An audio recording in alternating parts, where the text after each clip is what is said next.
Et bonjour les baroudeurs, les baroudeuses, j'espère que vous allez bien. Alors aujourd'hui, vidéo un peu spéciale, une vidéo d'une présentation d'un camping-car J5. C'est le camping-car qui a mon père, c'est celui-là. On va visiter l'intérieur, on va tout vous présenter en détail et tout. Et voilà. Et moi je vous dis à tout de suite pour l'intérieur, c'est parti. Ouais, c'est parti pour visiter l'intérieur.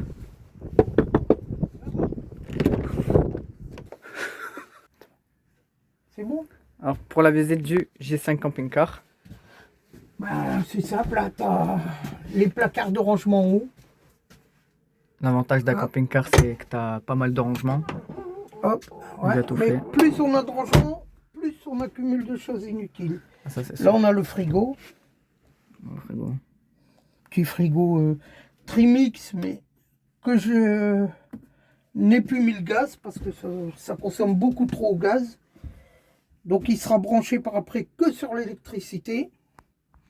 Pour un gain, quoi. Comme j'ai une bonne installation électrique très puissante, je ne m'inquiète pas trop. Là, c'est un peu en désordre, comme ça me sert de stockage, vu que je prends les douches au sanitaire, tout ça.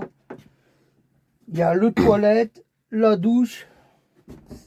C'est une petite pièce d'eau, quoi. C'est toilette chimique.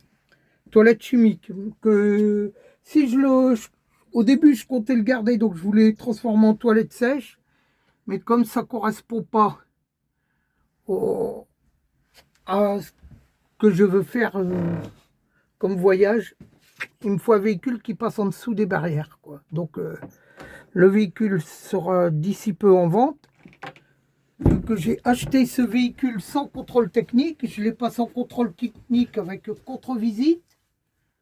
J'ai refait tout ce qu'il y avait à faire et je passe la contre-visite samedi prochain. Donc là, vous avez les placards pour le linge. Voilà. Là, on a le coin repas. Qui, si on baisse, ça fait un lit de 2 personnes. Là, nous avons la capucine, c'est un lit de 2 personnes. C'est là où je dors. Dans le coin là-bas, il y a un petit souci. Je l'ai accroché samedi en voulant passer sous une... J'ai pas vu qu'il y avait la barrière. Et j'ai tapé dedans. Donc, il y a un trou. Bah, tu leur mettras la photo. Et je mettrai la photo juste là. Voilà. Après. Là, on a encore des rangements, toujours dans la cuisine. Rangement pour les épices, tout. Ça, bon, c'est pour mettre le pain, mais j'ai jamais mis de pain là-dedans. Là, on a la penderie. Voilà. Bon, moi, elle sert un peu plus de débarras que de penderie. Problème qu'on vit dans son véhicule à l'année. On fait avec la place qu'on a. Et heureusement, j'ai un vieux véhicule qui ne roule plus, mais qui sert de débarras. Là, on a le chauffe-eau. Mais d'après ce que la personne qui me l'a vendu m'a dit, il ne va plus. Et comme je comptais mettre un électrique en direct, un petit chauffe-eau électrique, c'est beaucoup mieux. Alors là, je ne sais pas si on va bien voir. Décale juste la table. On a une réserve d'eau qui doit faire dans les 200 litres. Avec les pompes.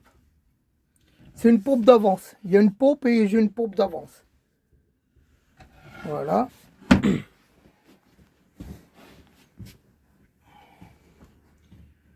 Voilà. Hop. De l'autre côté, là, il y a l'installation d'origine qui est ancienne, donc très consommatrice en énergie, toujours fonctionnelle. Mais j'ai préféré repartir sur une deuxième installation beaucoup plus moderne. Tout est en LED. Éviter la surconsommation. Et j'ai vraiment tout. Hop, on va bouger un peu. Tiens, là, tu mettras. Alors là, nous avons une batterie de 225 ampères. Avec un régulateur MPPT de 40 ampères. Toute l'installation norme. Faut pas hésiter dans un véhicule l'électrique, faut faire très attention. Tout est surdimensionné pour pas avoir de soucis. Et voilà. Là, nous avons encore des rangements ici. Ici. Ah, c'est vrai que pour y vivre à l'année, c'est très pratique. Encore des rangements là. Là, un tiroir avec un peu de fourmis. Et voilà. Maintenant, on va faire l'extérieur pour tout voir. Allons-y. On va en extérieur. Voilà. Alors là, sur ce...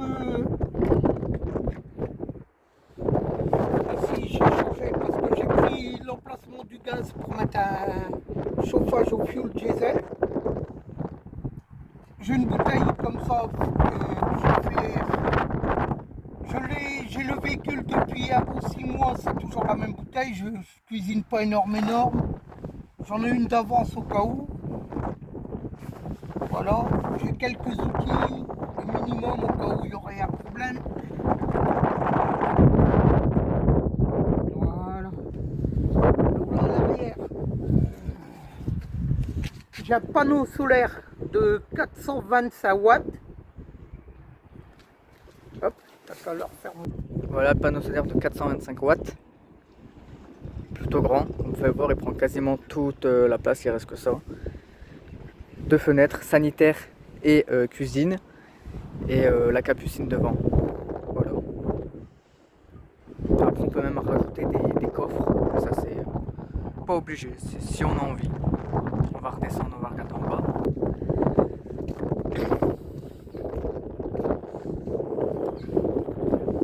Ici, nous avons le système de chauffage au diesel. Avec le réservoir. Réservoir de 10 litres. Oh, comme ça consomme très peu et que moi, bon, n'étant pas trop frileux, je le mets pas trop souvent.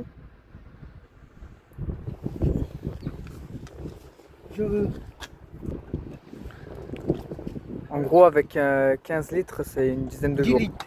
10 litres, pardon. 10 litres, ouais, moi, je fais un peu plus de 15 jours, mais bon, je m'en sers Que pas quand il fait beaucoup, vraiment quoi. froid. Je vais dire, par jour, il tourne 5-6 heures. Là, on a l'intérieur. Voilà, c'est d'époque avec les vitesses au volant, tout. C'est un porteur C25, J5 de 2,5 litres, moteur 2,5 litres. Le siège passager, il se tourne, comme la plupart des camping-cars, il se tourne Et voilà. en 360.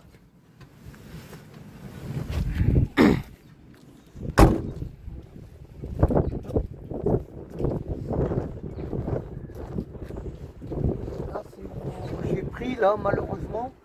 Bon, comme c'est un camping-car en résine, c'est très simple à faire. C'est mon métier. Le seul souci, c'est qu'il faut qu'il fasse un peu plus chaud pour que la résine prenne bien. Il faut travailler la résine à au moins une quinzaine de degrés. Donc si je le refais, il faudra que j'attende un peu. Si je trouve, comme il va être en vente, si je trouve un acheteur qui le prend dans l'état, en matériel, il y a une centaine d'euros, pas plus, même pas. Par contre, il faut savoir travailler la résine et mettre des tissus, du mat de verre. C'est très très simple à faire, mais il faut un endroit où le faire, ce que j'ai pas, et surtout il faut qu'il fasse un peu plus chaud. Voilà.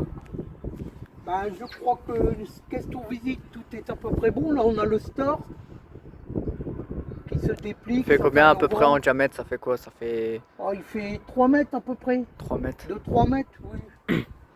J'ai jamais mesuré. Il y a aussi l'escalier. Le marchepied. Le marchepied plutôt.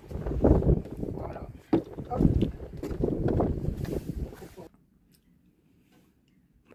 Et maintenant, tu peux te présenter un peu aux gens qui ne te connaissent pas. Tous ceux qui me connaissent, ils m'appellent Bill. C'est un surnom que j'ai depuis des années et tout. Je suis sur Port-Camargue depuis 2013. J'ai habité plusieurs années sur des voiliers. Je suis parti en 99 pour faire la traversée par le passage du Nord-Ouest en haut du Canada. Avec le Covid, on a dû un peu écourter, donc on est parti en tout et pour tout 1 an. On est arrivé aux Caraïbes, tout en passant par les Canaries, ce qui était bien. Et en rentrant, comme on était restreint en navigation, je me suis dit, je vais prendre un véhicule. Donc j'ai eu plusieurs véhicules. Maintenant, ça fait 5 ans que je vis en véhicule. C'est le premier camping-car que j'ai. J'ai voulu un peu me faire plaisir, car avec l'âge, en vieillissant un peu, on aime bien un peu de confort. Maintenant, je ne savais pas que on était autant restreint quoi, en camping-car. Il faut des endroits où il n'y a pas de barrière. Puis comme j'aime bien aller souvent en montagne, j'aime aller dans les forêts et tout, avec les branches d'arbres, c'est plus complexe. Et donc moi, je le vends ce véhicule. D'ailleurs, si quelqu'un est intéressé en l'état, je le vends 4 000 €, en sachant qu'il y a le trou à refaire. Le contrôle technique sera OK d'ici samedi, d'ici le 20. Après, qu'est-ce que je peux dire de plus? Le camion, je l'ai acheté 3 600 € à l'époque sans contrôle technique. J'ai fait le contrôle technique, tout a été refait. Tout ce qu'elle va faire pour la contre-visite a été refait. Je fais également... Et bon, là, comme je vous dis, il est en vente. Si je refais le trou, je le vendrai, c'est sûr, beaucoup plus cher. Parce que je regarde à 7 000 à 8 000 €, on n'a rien de valable, quoi. Surtout que ce véhicule est autonome. Entre l'électricité, tout, comme je vous dis, moi, je comptais mettre un frigo beaucoup moins gourmand en énergie et un petit chauffe-eau. Vu l'installation que j'ai électrique, quoi, c'est suffisant pour tout cela. Maintenant, en hiver, il y a moins de courant. C'est pour ça que j'ai pris un très gros panneau avec une très grosse batterie pour être sûr de ne pas tomber en cours. Et bon, en hiver, on n'a pas besoin de frigo, donc c'est toujours ça qui ne prend pas sur l'énergie, quoi. Donc voilà, j'ai un peu tout dit. Donc si je peux vous dire, c'est abonnez-vous à la chaîne de Mathias. Comme je disais, il est à vendre, soit en l'état, soit je le vendrai plus cher quand ce sera fait. Mais ce que j'aimerais également voir, c'est un véhicule qui passe en dessous des barrières, donc style trafic, tout ça. Et surtout, un véhicule qui me serait pour moi très intéressant.